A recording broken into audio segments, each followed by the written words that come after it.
ఒకప్పుడు సినిమాలు విడుదలవుతున్నాయి అంటే పెద్ద ఎత్తున ప్రేక్షకులు థియేటర్లకు వెళ్లి ఆ సినిమాలను చూసి ఎంతో అనుభూతి చెందేవారు.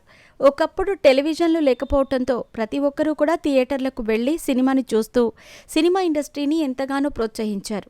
ఇక ఇటీవలి కాలంలో టెక్నాలజీ అభివృద్ధి చెందే కొద్దీ మనకు కొత్త సినిమాలను చూసే వెసులుబాటు ఉన్న నేపథ్యంలో చాలామంది థియేటర్లకు వెళ్లటానికి ఆసక్తి చూపించటం లేదు.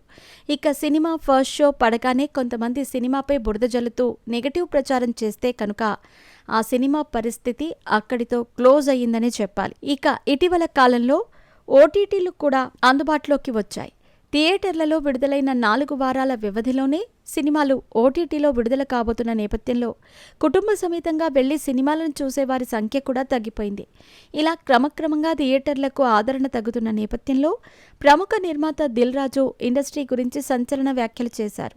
ఇండస్ట్రీ ప్రస్తుతం వరస్ట్ స్టేజ్లో ఉందని, ఇది ఇలాగే కొనసాగితే త్వరలోనే థియేటర్లన్నీ మూసేసుకోవాల్సిన పరిస్థితి వస్తుంది అంటూ ఈయన చేసిన వ్యాఖ్యలు తీవ్ర దుమారం రేపుతున్నాయి. దిల్ రాజు నిర్మాణ సంస్థలో నితిన్ హీరోగా నటించిన తమ్ముడు సినిమా ప్రేక్షకుల ముందుకు రాబోతున్న నేపథ్యంలో ఈయన వరుస ఇంటర్వ్యూలకు హాజరవుతున్నారు. ఒక ఇంటర్వ్యూ సందర్భంగా దిల్ రాజుకు ఎన్నో ప్రశ్నలు ఎదురయ్యాయి. సాధారణంగా వేసవి సెలవులను టార్గెట్ చేస్తూ ఎంతోమంది హీరోలు తమ సినిమాలను విడుదల చేస్తూ ఉంటారు. అయితే ఈసారి వేసవి సెలవుల్లో ఒక్క సినిమా లేకపోవడంతో థియేటర్లన్నీ వెలవెలబోయాయి. ఈ సమ్మర్ను ప్రొడ్యూసర్లు ఎందుకని ఉపయోగించుకోలేదు అంటూ దిల్ రాజుకు ప్రశ్న ఎదురైంది.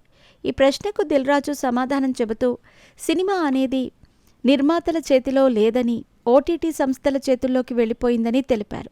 తమ్ముడు సినిమా ఎప్పుడో రెడీ అయ్యింది, కానీ ఓటీటీ వాడు ఎప్పుడు డేట్ అడుగుతున్నారు, దాన్ని బట్టి సినిమా విడుదల చేయాల్సి ఉంది. తమ్ముడు సినిమా అనే కాదు, ఇప్పుడు విడుదలయ్యే సినిమాలన్నీ రిలీజ్ తేదీలన్నీ కూడా ఓటీటీ విడుదల తేదీ మీదే ఆధారపడ్డాయని దిల్ రాజు తెలిపారు. స్టార్ ప్రొడ్యూసర్లకే ఇలాంటి సమస్యలు ఎందుకు అంటూ మరో ప్రశ్న ఎదురైంది. ఫుట్ ఫాట్ పంచుకోలేకపోతే ఇండస్ట్రీ వరస్ట్ స్టేజ్కి వెళ్ళిపోతుందని దిల్ రాజు తెలిపారు. ప్రేక్షకులను థియేటర్లకు రప్పించగలగాలి అంటే అక్కడ టికెట్లు రేట్లు తగ్గించాలి, ఫుడ్ రేట్లు తగ్గించాలి, అలాగే వారికి అనుగుణంగా థియేటర్లు ఉండాలి. ఇవన్నీ ఉన్న కంటెంట్ లేకపోతే ప్రేక్షకులు థియేటర్లకు రారు. మంచి కంటెంట్తో ప్రతి హీరో వరుస సినిమాలు చేస్తూ ప్రతి వారం ఏదో ఒక సినిమాని విడుదల చేస్తూ ఉంటేనే ఇండస్ట్రీ బ్రతుకుతుందని, లేదంటే వరెస్ట్ స్టేజ్లోకి వెళ్ళిపోతుందని తెలిపారు. నిర్మాతలందరూ కూర్చొని ఓటీటీ విషయంలో నిర్ణయం తీసుకోవచ్చు కదా అనే ప్రశ్నకు అలా కుదరదని, నేను నా సినిమా వరకు మాత్రమే ఆలోచిస్తాను, పక్క సినిమాల గురించి ఆలోచించేంత పెద్ద మనసు ప్రొడ్యూసర్లకు ఉండదంటూ దిల్ రాజు ఈ సందర్భంగా చేసిన వ్యాఖ్యలు సంచలనంగా మారాయి.